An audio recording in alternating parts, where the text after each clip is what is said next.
Hello दोस्तों, स्वागत है आप सभी का आपके अपने चैनल एग्ज़ाम क्रैकर्स में। दोस्तों, आज हम पढ़ने वाले हैं नोबेल पुरस्कार के बारे में। नोबेल पुरस्कार का हम करंट पार्ट भी पढ़ेंगे और स्टैटिक पार्ट भी कवर करेंगे। ये पूरा एक कंप्लीट वीडियो है नोबेल के बारे में। और इसमें जो 2025 में पुरस्कार प्राप्त हुए हैं उन्हें हम बहुत ही अच्छी ट्रिक के माध्यम से याद करने वाले हैं। छोटी छोटी सी ट्रिक होंगी और सारे के सारे आपको आसानी से याद हो जाने हैं। तो वीडियो पूरा आप लोग एंड तक जरूर देखें। आज हम पढ़ने क्या वाले हैं ये देख लें एक नज़र। हम जानेंगे नोबेल पुरस्कार क्या है, 2025 में किसे प्राप्त हुए हैं, कौन थे अल्फ्रेड नोबेल, कैसे शुरू हुआ नोबेल पुरस्कार, नोबेल फाउंडेशन के बारे में जानेंगे, अर्थशास्त्र में नोबेल की शुरुआत कब से हुई इसके बारे में जानेंगे, और ऐसे व्यक्ति जिन्हें 2 बार नोबेल मिला है उन्हें देखेंगे, और ऐसे कौन कौन से भारतीय हैं जिन्हें नोबेल प्राप्त हुआ है इसके बारे में भी जानेंगे। तो वीडियो पूरा आप लोग एंड तक देखें, पूरा एक कंप्लीट वीडियो है नोबेल का। फिर आपको नोबेल प्राइज़ के बारे में पढ़ने की भटकने की ज़रूरत नहीं पड़ेगी। चलिए शुरुआत करते हैं।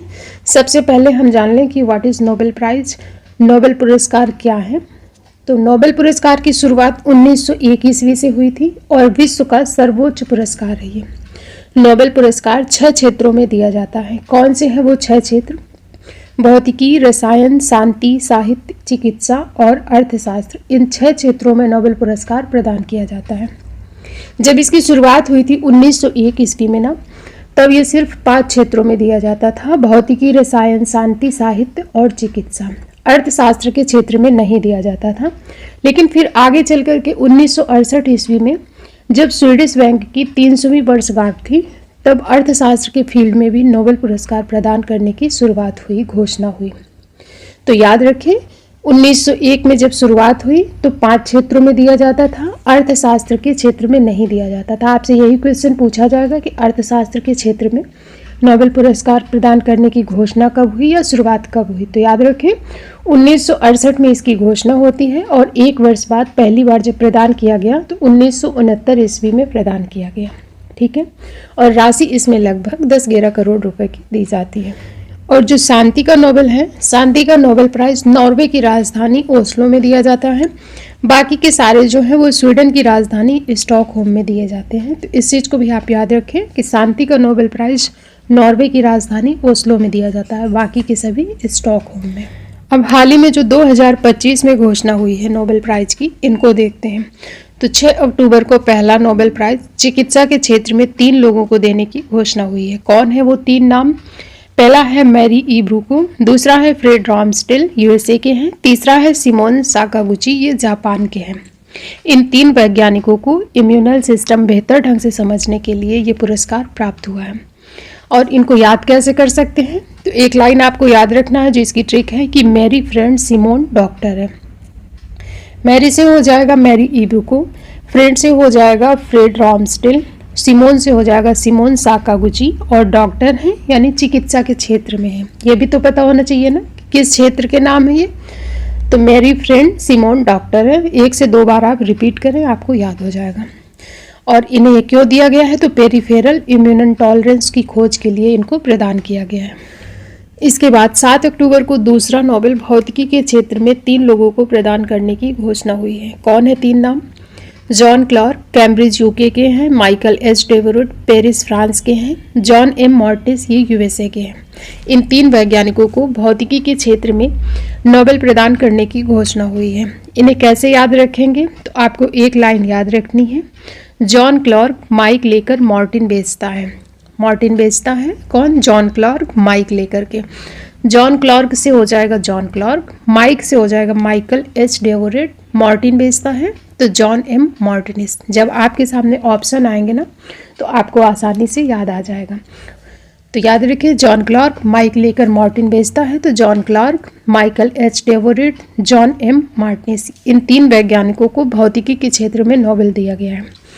इन तीनों वैज्ञानिकों को किस लिए दिया गया है? तो विद्युत परिपथ में माइक्रोस्कोपिंग क्वांटम मैकेनिकल टनलिंग और ऊर्जा क्वांटाइजेशन की खोज के लिए यह प्रदान किया गया है। ये क्वांटम टनलिंग प्रक्रिया क्या है? तो यह वह प्रक्रिया है जिसमें कोई कण किसी बैरियर को कूद कर नहीं, जंप कर नहीं, बल्कि उसके आर पार होकर निकल जाता है, जैसे कि उसको इग्नोर कर दिया हो और निकल गया हो। जबकि सामान्य फिजिक्स के हिसाब से यह असंभव होना चाहिए। तो इसी की खोज के लिए इन तीनों वैज्ञानिकों को यह प्रदान किया गया है। प्रदान करेगा कौन? तो स्वीडन की royal Swedish academy of Sciences द्वारा ये प्रदान किए जाएंगे। इसके बाद जो तीसरा है वो रसायन क्षेत्र में है, केमिस्ट्री का है, और यह भी 3 लोगों को दिया गया है। कौन है 3 नाम? Omar M Yaghi, Susumu Kitagawa, Richard Robson. जो उमर एम यागी है ये अमेरिका के हैं, सुसुम कितागावा जापान के हैं और रिचर्ड रॉबसन ऑस्ट्रेलिया के हैं। कैसे याद रखेंगे इनको? इनकी ट्रिक है, उमर सुषमा के साथ रसना बेचकर रिच हुआ। उमर है सुषमा के साथ रसना बेचता था। रसना क्या है? एक ड्रिंक होता है। तो उमर सुषमा के साथ रसना बेचकर रिच हुआ। ये रसना क्यों डाला है? क्योंकि ये भी पता होना चाहिए ना किस क्षेत्र का है ये। तो रसना से रसायन हो जाएगा, रसायन विज्ञान के क्षेत्र का है। उमर से हो जाएगा Omar Yaghi, Omar M Yaghi. Sushma से सुसुम कितागावा और रिच हुआ तो रिचर्ड रॉबसन, रसना से रसायन विज्ञान। क्यों दिया गया है? तो इन्हें यह पुरस्कार धातु कार्बनिक फ्रेमवर्क के विकास के लिए दिया गया है। इन तीनों वैज्ञानिकों ने धातु कार्बनिक ढांचे के विकास में क्रांतिकारी योगदान दिया है। प्रदान कौन करेगा? तो स्वीडिश एकेडमी ऑफ साइंसेस द्वारा प्रदान किए जाएंगे। 10 दिसंबर को यह पुरस्कार दिए जाएंगे। घोषणा तो इनकी अक्टूबर में हुई है, प्रदान किए जाएंगे 10 दिसंबर को अल्फ्रेड नोबेल की पुण्यतिथि के अवसर पर। इसके बाद अगला नोबेल प्राइज साहित्य के क्षेत्र में दिया गया है। किसे दिया गया है? लाज़लो क्रास्जना होरकाई को दिया गया है और ये हंगरी के निवासी हैं। तो याद रखें, लाज़लो क्रास्जना होरकाई। कैसे याद रख सकते हैं? तो साहित्य को देखकर जलो हर कोई, इतना तो आपको आसानी से याद हो जाएगा ना कि साहित्य को देखकर जलो हर कोई। साहित्य से हो जाएगा साहित्य के क्षेत्र में, और जलो से हो जाएगा लाज़लो, और हर कोई से क्या हो जाएगा? क्रास्जना होरकाई। तो आपके सामने जब क्वेश्चन होगा आपको बस थोड़ा सा हिंट ही चाहिए होगा। जब 4 ऑप्शन देखेंगे आप तो आपको याद आ जाएगा कि साहित्य को देखकर जलो हर कोई, तो जलो से लाज़लो और हर कोई से क्या हो जाएगा? क्रास्जना होरकाई। क्यों दिया गया है इनको? उनकी गहन और दूरदर्शी साहित्यिक कृतियों के लिए, जो मानव अस्तित्व के संघर्षों और दुनिया के संकटों के बीच कला की ताकत को दर्शाती है। प्रदान कौन करेगा? तो स्वीडिश अकादमी द्वारा इनको प्रदान किए जाएंगे। और जो लाज़लो क्रास्जना होरकाई है, इनका पहला उपन्यास याद रखें, क्वेश्चन पूछा जा सकता है। इनका पहला उपन्यास क्या था? तो सेंटान टैंगो इनका पहला उपन्यास था। तो साहित्य के क्षेत्र में ये नाम याद रखें, लाज़लो क्रास्जना होरकाई को दिया गया है। इसके बाद फिर है शांति का नोबेल पुरस्कार 2025 जो दिया गया है मारिया कोरिना मचाडो को, और ये वेनेजुएला की रहने वाली हैं। याद कैसे रखेंगे ये नाम? तो आपको पता है 2020-21 में कोरोना पीरियड था तो काफ़ी लोगों की मृत्यु हुई।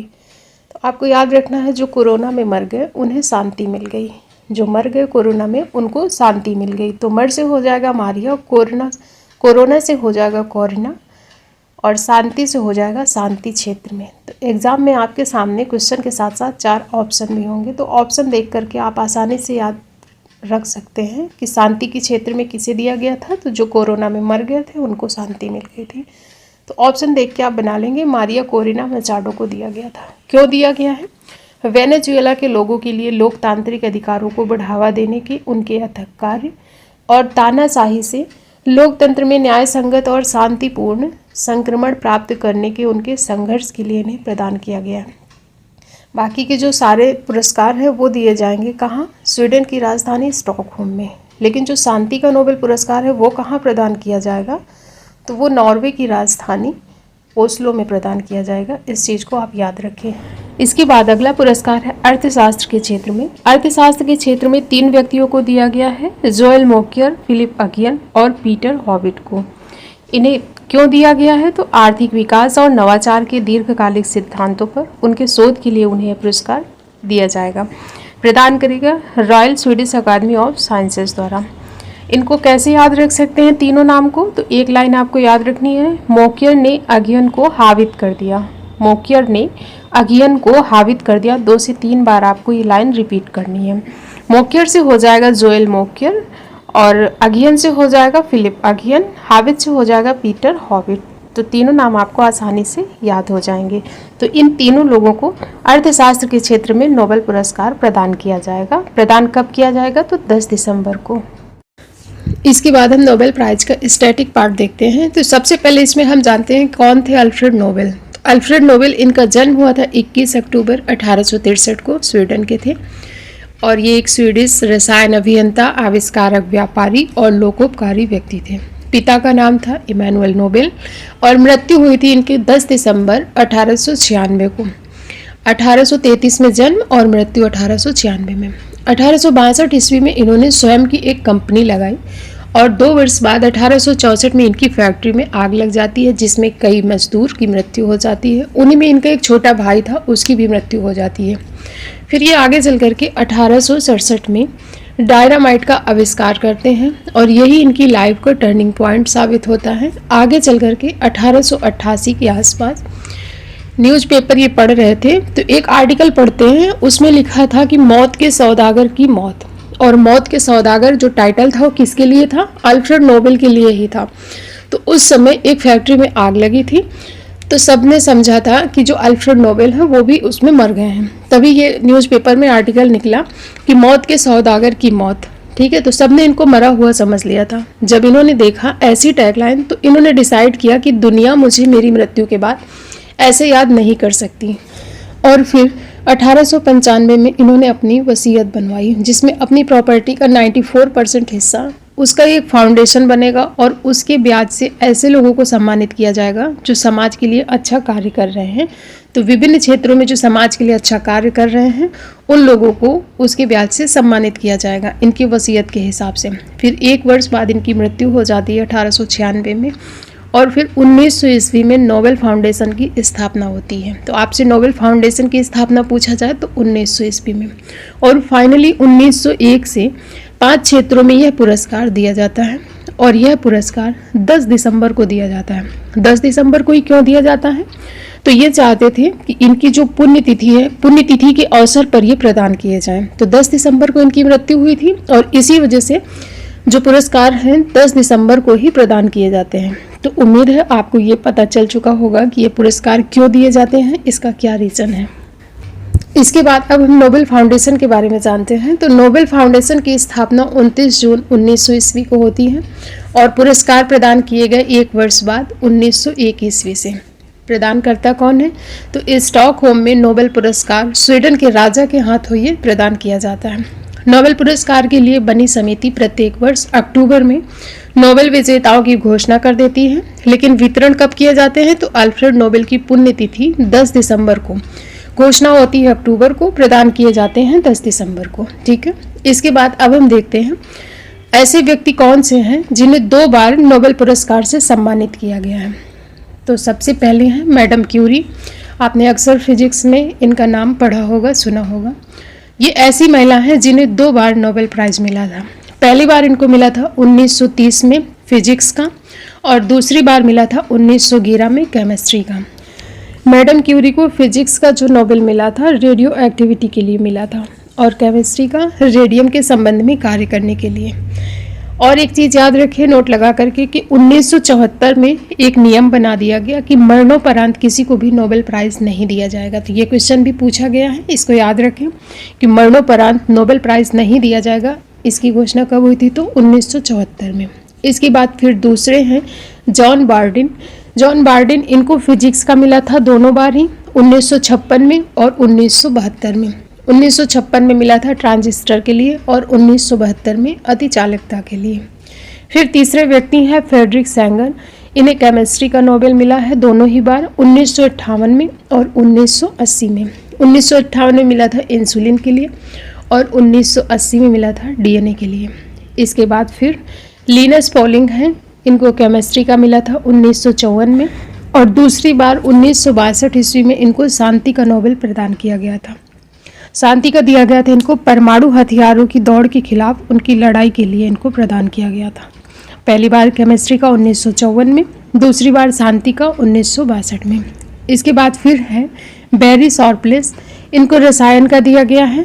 पहली बार 2001 में दिया गया था और दूसरा 2022 में दिया गया था। 2022 में क्लिक केमिस्ट्री और बायो ऑर्थोगोनल केमिस्ट्री के विकास के लिए इनको दिया गया था। और एक चीज़ याद रखिए नोट लगा के कि यदि पुरस्कारों की घोषणा हो जाती है और संबंधित व्यक्ति की मृत्यु हो जाती है तो उसको पुरस्कार दिए जाएंगे। अभी हमने देखा कि 1974 में नियम बना दिया गया कि मरणोपरांत किसी को प्राइज़ नहीं दिया जाएगा, लेकिन अगर किसी व्यक्ति के नाम की घोषणा हो चुकी है और उसके बाद उस व्यक्ति की मृत्यु हो जाती है तो उसको पुरस्कार दिए जाएंगे। इसके बाद एक क्वेश्चन पूछा जाता है कि सर्वाधिक उम्र में नोबेल प्राइज़ प्राप्त करने वाले व्यक्ति कौन हैं, तो वो हैं जॉन वी गुडइनफ। इन्होंने 97 वर्ष की अवस्था में नोबेल प्राइज़ जीता है। 2019 में इनको केमिस्ट्री क्षेत्र में नोबेल प्राइज़ मिला था। इसके बाद पूछा जाता है सबसे कम उम्र में नोबेल प्राइज़ प्राप्त करता, तो वो है मलाला यूसुफजई। इन्हें 2014 में शांति का नोबेल दिया गया था। 2012 में 14 वर्ष की आयु में इन्हें तालिबानियों ने गोली मारी थी। तो ये दो नाम आप याद रखें। सर्वाधिक उम्र में पूछा जाए तो जॉन वी गुडइनफ है और सर्वाधिक कम उम्र में पूछा जाए तो वो मलाला यूसुफजई हैं। अब हम देखते हैं सर्वाधिक बार नोबेल प्राइज़ किसने प्राप्त किया है। तो एक संस्था है रेड क्रॉस, इसे सर्वाधिक बार 3 बार नोबेल प्राइज़ प्राप्त हुआ है और इसी वजह से कई बार क्वेश्चन बना है। तो रेड क्रॉस सोसाइटी, इसकी स्थापना 1863 को हुई थी। संस्थापक थे इसके हेनरी ड्यूनेंट और हेडक्वार्टर है इसका जिनेवा स्विट्जरलैंड में। इसका कार्य क्या है, तो किसी भी युद्ध, बीमारी अथवा आपदा के समय ये संस्था लोगों की सहायता करती है और इसे 3 बार नोबेल मिला है। 1917 में, 1944, 1963, ये ईयर याद रखें आप लोग, क्वेश्चन बना है यहाँ से। 1917, 1944 और 1963 में इसे शांति का नोबेल पुरस्कार मिला है और विश्व रेड क्रॉस दिवस मनाया जाता है 8 मई को। ये चीज़ याद रखें, ठीक है। अब हम देखते हैं नोबेल पुरस्कार के जो भारतीय विजेता हैं, यहाँ से भी काफ़ी क्वेश्चन पूछे जाते हैं कि नोबेल पुरस्कार प्राप्तकर्ता भारतीय विजेता कौन है। सबसे पहले हैं रविंद्रनाथ टैगोर।